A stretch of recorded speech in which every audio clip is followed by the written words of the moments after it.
Hi, I'm Roberta Osmers, and I'm here to talk about equity and diversity in cybersecurity. So I'm going to give you a little bit about me and my path into this topic. I've spent 20 years in IT and cybersecurity roles. I completed my master's in information assurance at Capella University in 2010. In 2015, I began teaching cybersecurity and general IT courses full-time. In 2016, I founded the Women in IT Conference, housed at Eastern Iowa Community Colleges. In 2020, I was selected for the CompTIA Education Advisory Council as the educator representative for the state of Iowa. I was then selected to be a member of their DEI committee. In other news, I was president of the Iowa Council of AITP and the Eastern Iowa chapter of ISSA. I've been a member of IVNUA and the Iowa Contingency Planners. I'm currently the IT Program Department Coordinator at Scott Community College and the lead faculty for the EICC Cyber Center. I have a little bit of a cybersecurity background. So I'm a cybersecurity pro and a professor. Why do a presentation on DEI? Why am I not doing something technical today? I work hard every year on the Women in IT Conference, bringing professionals and students together so students can see women like them successful in the field. Last year, a former student asked me, all I ever hear about is women in IT. When is there going to be a people of color in IT? I started digging then. There is, just not locally. Then right after that, I was asked to take part in the DEI committee for that CompTIA advisory board. And the community college decided we're going to offer a grad level course for faculty. The first one offered was a course in DEI. My project for that course centered around DEI research for my field and making my courses more DEI aware. With the convergence of all those factors and all the information I unearthed in the process, I thought, I need to share this with someone. And here we are.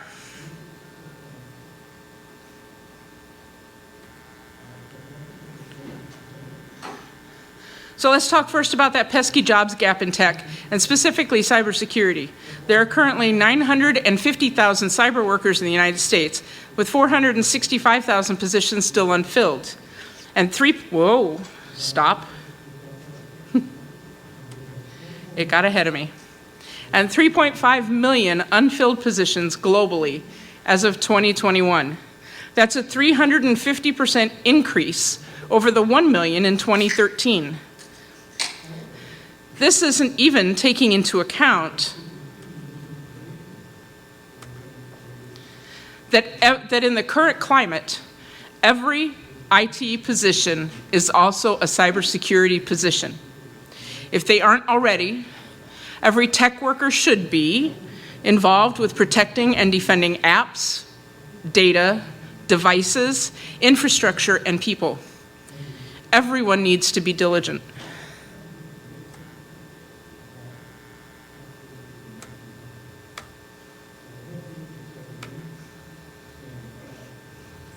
So we'll give you a little representation here, and my figures aren't on this one, but we're going to go ahead and the Hispanic numbers for 2017, which is the most recent survey as far as racial roles.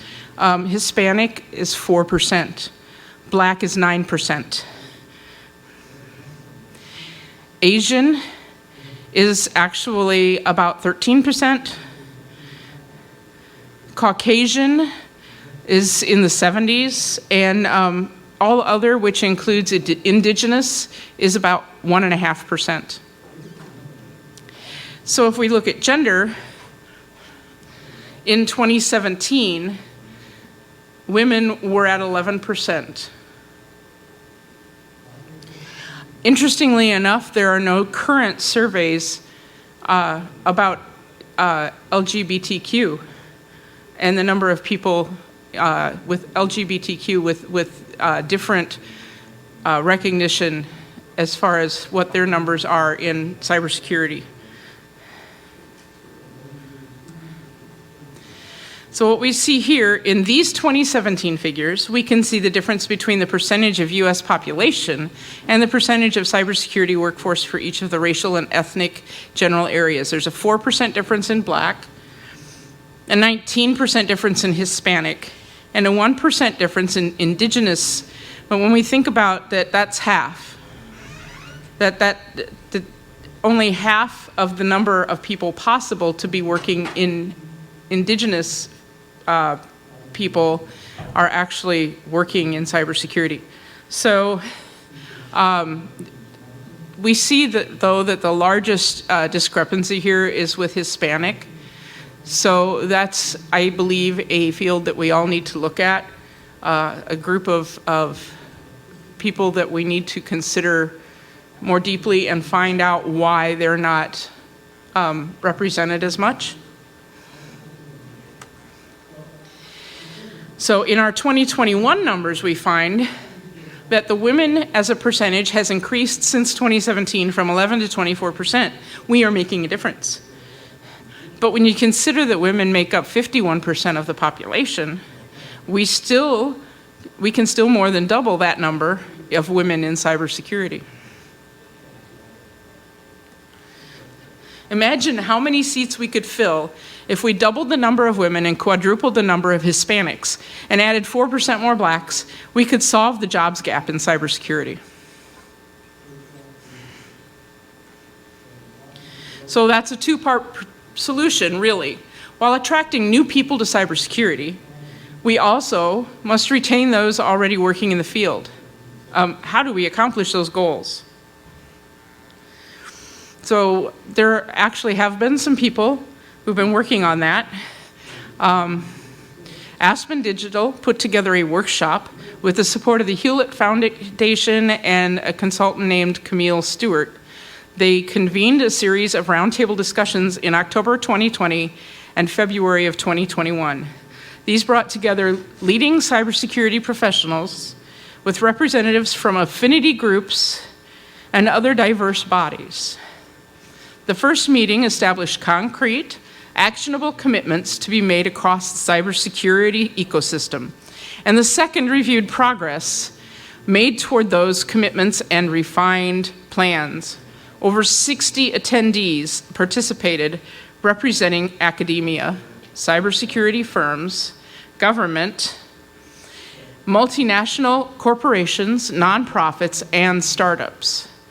The meetings were convened under the Chatham House rule, protecting the identities of individual participants. At the meetings, participants were divided into groups based on 5 subtopics: education, recruiting and hiring, retention, mentorship, and shifting the narrative. In those first meetings, in those early meetings in October of 2020, they defined some needs. In education, they wanted a coalition to assess the value of certifications in developing quality candidates for cybersecurity jobs. They want to survey participants in cybersecurity apprenticeships programs to better support diverse candidates. In recruitment and hiring, they want to collect and share anonymous data about the characteristics that prove useful for successful hiring of cybersecurity jobs. Establish a group of pro bono experts to help cybersecurity employers rewrite their job descriptions without jargon and to focus just on the skills required. In retention, remember, we need to keep people as well as bring in new people. Establish a task force to track C-suite executives' commitments to DEI initiatives related to cybersecurity professionals within their companies. Mentorship. Develop a coalition to determine DEI mentorship models for cybersecurity organizations of all types. And shifting the narrative. Cultivate brand, advertiser, and media influencer partnerships, and develop a campaign to reshape narratives around cybersecurity professionals. Reshape that narrative of what a cybersecurity professional looks like.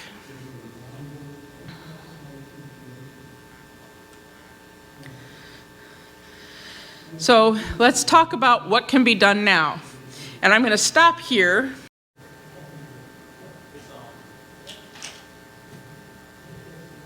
So we're back.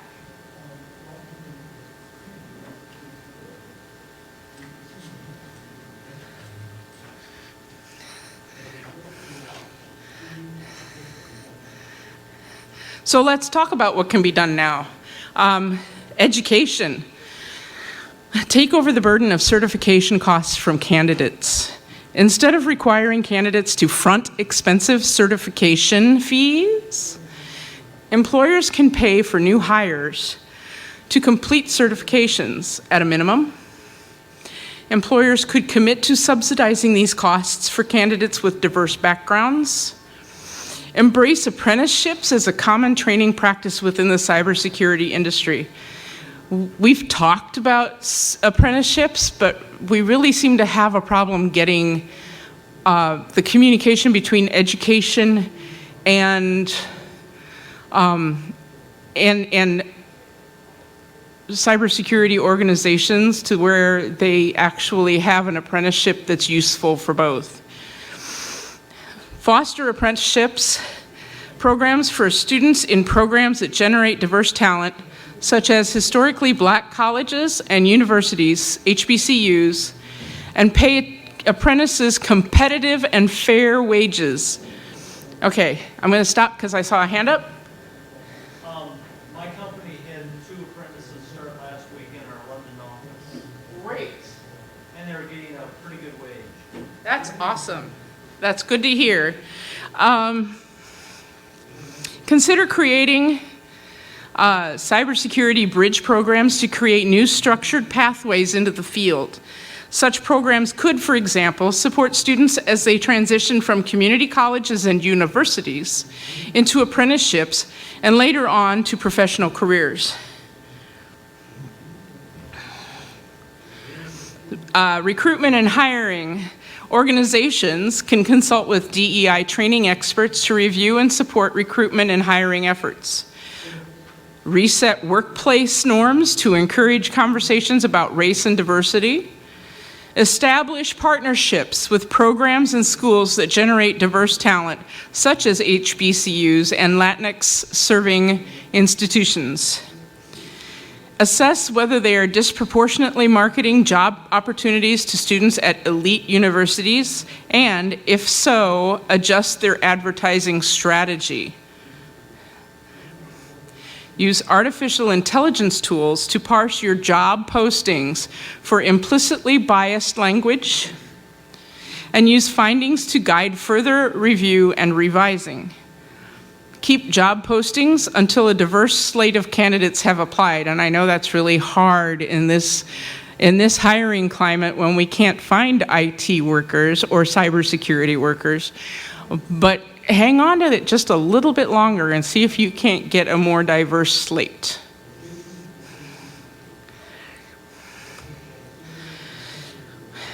So, retention.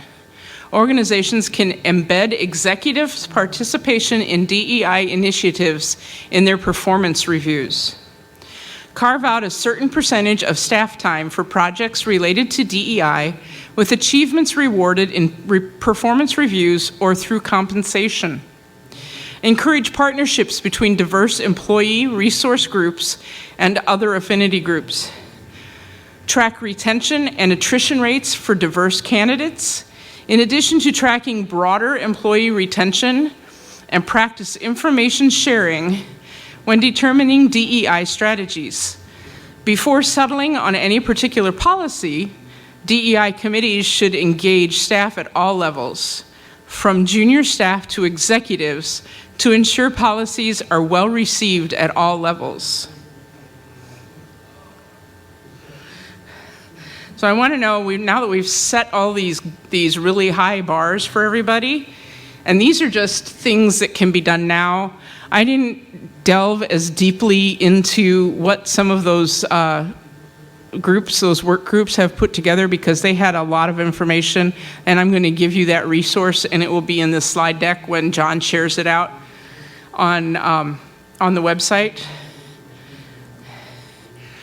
But I want you to know that there's help. These resources, and there's just 4 of them listed here, but there's a lot more. ACES is the Advancing Indigenous People in STEM. And they have programs for education, for employers, the number of opportunities they have scholarships. They're really working hard to help Indigenous people, and they're really strong in areas where there are greater concentrations of Indigenous people. Women in Cybersecurity has been around since 2018 and has become pretty much the largest de facto women's conference, and they have a continuing presence year-round as well. I see a lot of help for women who are coming into cybersecurity there. Races, which is this little tree in the corner, it's kind of hard to see. That is an organization for Hispanic people in cybersecurity, and they're following along similar lines to the ACEs for the Indigenous people in STEM. And you see on here also the B4 Women in Tech from WGU. They are a partner in the conference, so I thought I would add that as well. Christy was nice enough to send me a link on that, and they've done a really nice job of putting together a package to help women in a lot of different ways. So I'm going to give you the resources really quick. I'm sorry, I'm kind of a short presentation, but we can absolutely continue the conversation as we already had.